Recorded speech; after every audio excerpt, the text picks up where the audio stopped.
नमस्ते सदावत्सले मातृभूमि। हम लोग चर्चा करने जा रहे हैं मुंबई हाई कोर्ट में एक अजीब तरह की पिटीशन आई है। पिटीशन क्या आई है? एक्चुअली वो हैबियस कार्पस की रिट है।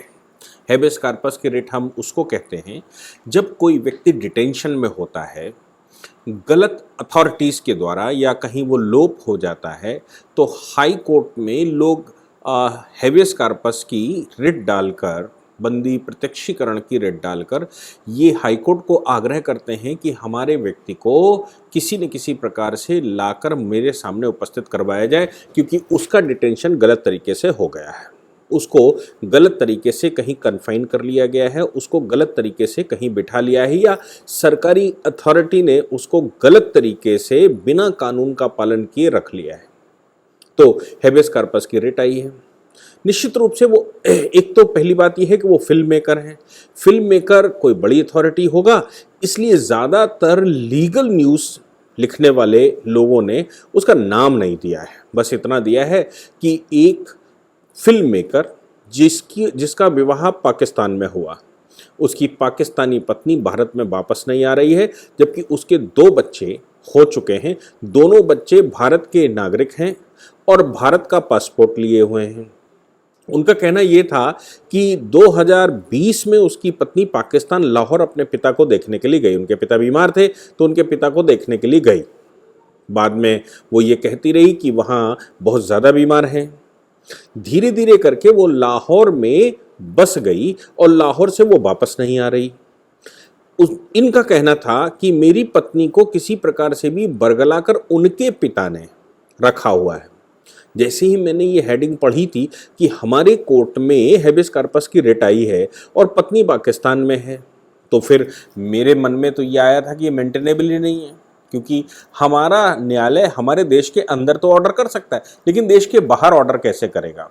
और ख़ास तौर से ये सज्जन कोर्ट में आए इसलिए होंगे क्योंकि पहली बात तो यह है कि पाकिस्तान में विवाह करने की आवश्यकता क्या है? पाकिस्तान में विवाह करने की आवश्यकता इसलिए एक पर्टिकुलर समाज को है कि उसको हिंदुस्तान में आबादी बढ़ानी है।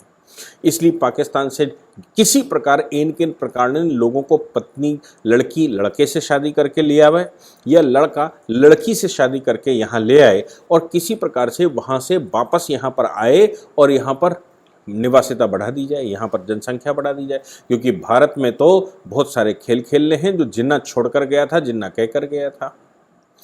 अब ऐसी परिस्थिति में हमारे मन में आया था कि पाकिस्तान में हमारा कोर्ट ऑर्डर कैसे करेगा, लेकिन इनके वकील ने बड़े उसको शार्पली और बड़े क्लेवरली उसको लिखा है। इनके वकील ने कहा कि हमने बहुत सारी चिट्ठियाँ डाली, हमारी पत्नी पहले बात भी करती रही, लेकिन अब पत्नी वापस आने को तैयार नहीं है। मेरे एक बेटे का पासपोर्ट जो भारतीय पासपोर्ट है, क्योंकि वो बच्चे भारत में पैदा हुए तो भारतीय निवास नागरिक हैं, तो एक बेटे का पासपोर्ट एक्सपायर कर चुका है, दूसरे बेटे का पासपोर्ट अक्टूबर में एक्सपायर कर जाएगा। ऐसी परिस्थिति में बहुत सारी मुसीबतें बच्चों के लिए खड़ी हो जाएंगी और बच्चे वहाँ डिटेन किए जा सकते हैं क्योंकि वो भारत के नागरिक नहीं हैं। इसलिए मैंने एक्सटर्नल अफेयर्स मिनिस्ट्री को बहुत बार लिखा। एक्सटर्नल अफेयर्स मिनिस्ट्री उसके कान में जूं नहीं रेंग रहा है, वो बात करने को तैयार नहीं। इनका कहना है हाई कोर्ट से कि अब एक्सटर्नल अफेयर्स मिनिस्ट्री को डायरेक्शन दें कि वो मेरे बच्चों को, जो उनका पासपोर्ट एक्सपायर कर रहा है, उन बच्चों को भारत में लाएं, चूँकि भारतीय नागरिक हैं, भारत में लाकर मेरे सामने रखें। और अगर एक्सटर्नल अफेयर्स मिनिस्ट्री कुछ करना चाहती है, विदेश मंत्रालय इस विषय पर हमारी पत्नी को भी लाकर भारत में ला सकता है। प्रयास करना चाहिए, पाकिस्तान सरकार से बात करनी चाहिए। अब भारत की एक बड़ी भारी समस्या है।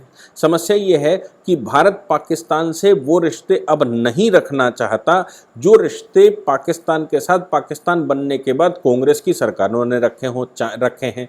भले ही 47 में उन्होंने आधा कश्मीर ले लिया हो, उसके बाद 65 की लड़ाई अपने आप लड़ ली हो, 71 में जब उनके देश के अंदर विभाजन की कार्रवाई चल रही थी, गृह युद्ध चल रहा था ईस्ट पाकिस्तान में, यानी कि आज के बांग्लादेश में, तो भी उन्होंने दोषी भारत को ठहराया और भारत से युद्ध कर लिया था। उसके बाद वो लगातार भारत के साथ कुछ न कुछ करते रहे हैं, लेकिन हमारे यहाँ की कांग्रेस शासित सरकारें सदैव उनको अप्रिशिएट ही करती रही हैं। उनको उनका वंदन करती रही हैं। सोनिया गांधी सरकार में जब थी तब आतंकवादियों को कॉम्पनसेशन भी देने जा रही थी। ऐसी भी खूब सारी न्यूज़ें आई थी कि सोनिया गांधी भारत में ये कह रही थी कि जो आतंकवादी भारत में मारे जा रहे हैं हम उनको कॉम्पनसेट, उनके परिवार वालों को कॉम्पनसेट करेंगे। उनके परिवार वालों का क्या दोष है? अब वो तो पाकिस्तान के रहने वाले भी भारत में बहुत कुछ गड़बड़ करते हैं, तो पाकिस्तान में उनको वो क्या करेंगी?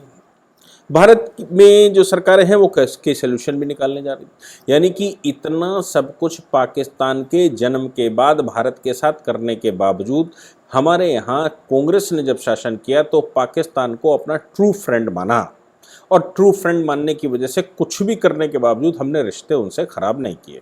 लेकिन नरेंद्र मोदी जी के 2014 में सत्ता में बैठने के बाद एक बार प्रयास तो हुआ नवाज शरीफ से, उनके घर भी गए, उनके यहाँ अचानक हवाई जहाज उतार भी दिया, सब कुछ प्रयास किया।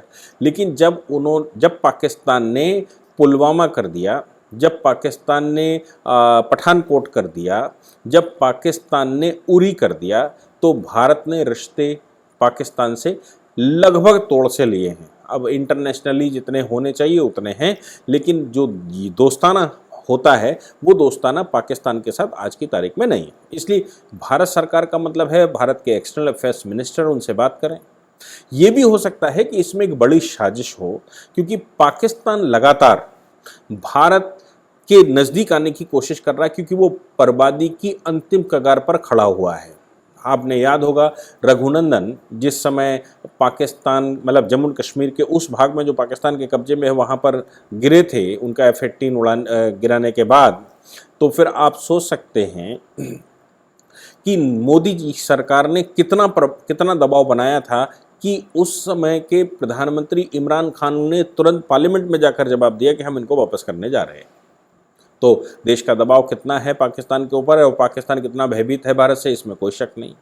लेकिन बात यहाँ पर इस मामले में ये आएगी कि भारत सरकार पाकिस्तान सरकार से बात करे, क्योंकि हमारा कोर्ट भी कुछ नहीं कर सकता और उनका कोर्ट कुछ नहीं कर सकता।